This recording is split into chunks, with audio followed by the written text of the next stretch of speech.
Olá, vamos falar no livro A Antiguidade, da Susan Weissenbauer. É um livro que foi escrito para ser lido em família e para alunos do ensino fundamental. A história do mundo. Bem, cada um tem a sua história, e para boa parte dela, basta-nos a nossa própria memória. Mas a nossa memória tem um limite. Você, pela memória, pela sua própria experiência, não sabe com quantos quilos nasceu, se foi com mais bochecha ou mais cabelo. Você precisa então de um dado de um terceiro, que no caso foi sua mãe. E sua mãe também tem sua história. Ela também nasceu de determinado modo, com determinado peso e teve suas experiências. Assim podemos recorrer aos nossos parentes mais velhos para remontar a história da nossa família. Mas vai chegar a determinado ponto em que só a transmissão oral não vai ser suficiente. Podemos então ter cartas que uma avó, uma bisavó escreveu para um outro parente que explicou a situação em que ela vivia, sobre sua vida ou o estado de coisas. Então assim, através de relatos, documentos e cartas, vamos tendo conhecimento da história. Mas há épocas que a escrita não tinha sido criada. Como podemos então saber como viveram aquele povo? Aí entra então o estudo da arqueologia.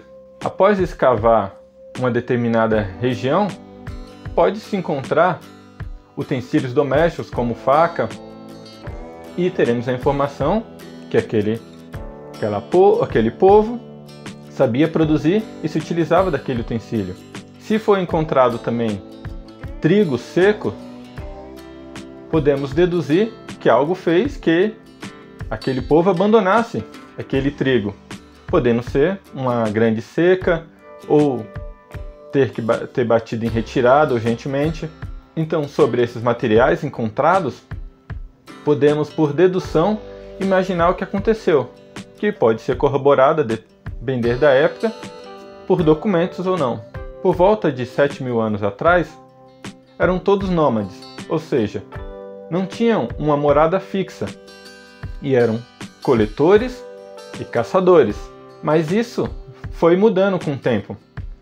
Auxiliado por uma região chamada a Crescente Fértil, que ficava entre o rio Tigres e o rio Eufrates, que proporcionava muita irrigação às terras. Os povos que lá encontraram essa região perceberam que, se só fosse coletado o que a terra fornecia, aquilo iria se esgotar e ia perder o potencial da região.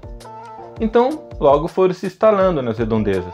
E, para não serem alagados e ter o benefício do rio, foram desviando certa parte do rio para que chegasse até as suas plantações. E desenvolvendo instrumentos como a picota, que poderia coletar água e jogar nas suas plantações. Cada família também podia se especializar em determinada função. Com a dominação dos animais, como as ovelhas e etc., poderia então haver uma troca, em que uma família se especializava na criação de animais, outra na plantação, e eles poderiam trocar entre si. E para garantir que essas trocas sejam seguras e não roubadas, era melhor então que eles vivessem próximos uns dos outros e que construíssem proteções. Assim vai se criando as cidades. Uma das mais antigas, Jericó, que tinha muralhas muito grandes. Assim termina a introdução e o capítulo 1, em que fala sobre o que é história, o que é arqueologia e a transição dos povos nômades para os agricultores.